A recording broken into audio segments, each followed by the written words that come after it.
उद्धव ठाकरेंना कल्याण कोर्टानं summons बजावलेले आहेत। 5 August रोजी कल्याण कोर्टामध्ये हजर राहण्याचे समन्स आहेत। 2009 लोकसभा निवडणुकीमध्ये कल्याण लोकसभा मतदारसंघातील या प्रकरणासंदर्भातली ही नोटीस आहे। वसंत डावखरे विरुद्ध आनंद परांजपे लोकसभा निवडणूक झाली होती। यावेळेला उद्धव ठाकरे यांनी परांजपे यांच्यासाठी घेतलेल्या प्रचार सभेमध्ये राष्ट्रवादी काँग्रेसचे उमेदवार वसंत डावखरे यांचा एक व्हिडिओ दाखवलेला होता आणि या व्हिडिओतील मजकूर निवडकपणे एडिट करून बदनामी करण्यासाठी वापरल्याचा डावखरेंनी आरोप केला होता। निवृत्ती बाबर आमचे प्रतिनिधी या संदर्भातली अधिक माहिती देतील। निवृत्ती,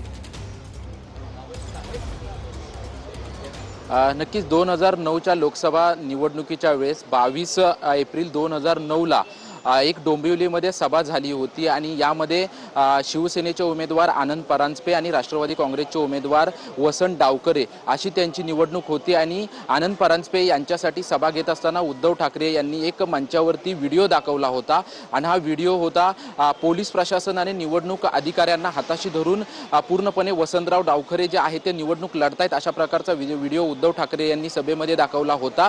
आणि या प्रकरणी वसंतराव डावखरे जे आहेत ते निवडणूक लढले होते, मात्र त्यांचा पराभव झाला होता आणि त्यानंतर स्वतः वसंतराव डावखरे यांनी उद्धव ठाकरे, एकनाथ शिंदे, आनंद परांजपे आणि त्या ठिकाणचे जे आयोजक होते यांच्यावरती खटला दाखल केला होता। आणि या खटल्या प्रकरणी आता 5 ऑगस्ट रोजी उद्धव ठाकरे यांना कोर्टामध्ये हजर राहण्याचं समन्स बजावण्यात आलेलं आहे। स्वतः 5 ऑगस्टला उद्धव ठाकरे हे कल्याण कोर्टामध्ये हजर राहणार असल्याची माहिती आहे आणि त्यानंतर एकनाथ शिंदे यांना देखील या प्रकरणी समन्स बजावलं जाणार असल्याची देखील सूत्रांची माहिती आहे। सुरुवातीला आता आनंद परांजपे यांना देखील समन्स जे आहे ते बजावण्यात आलेलं आहे। 5 तारखेला सुनावणी जी आहे ती सुनावणी पार पडेल, मात्र गेल्या 2009 पासून जवळपास 15 ते 16 वर्षापासून खरं तर ही सुनावणी सुरू आहे, मात्र याचा निकाल अजूनपर्यंत लागला नाही। त्याच्यामुळे या महिन्यामध्ये निकाल लागेल असं देखील बोललं जात आहे। मात्र जी सभा झाली होती या सभेमध्ये जो व्हिडिओ दाखवला होता या व्हिडिओ प्रकरणी त्यांची मानहानी झाल्याचा दावा जो आहे तो वसंतराव डावखरे यांनी केला होता आणि त्यानंतर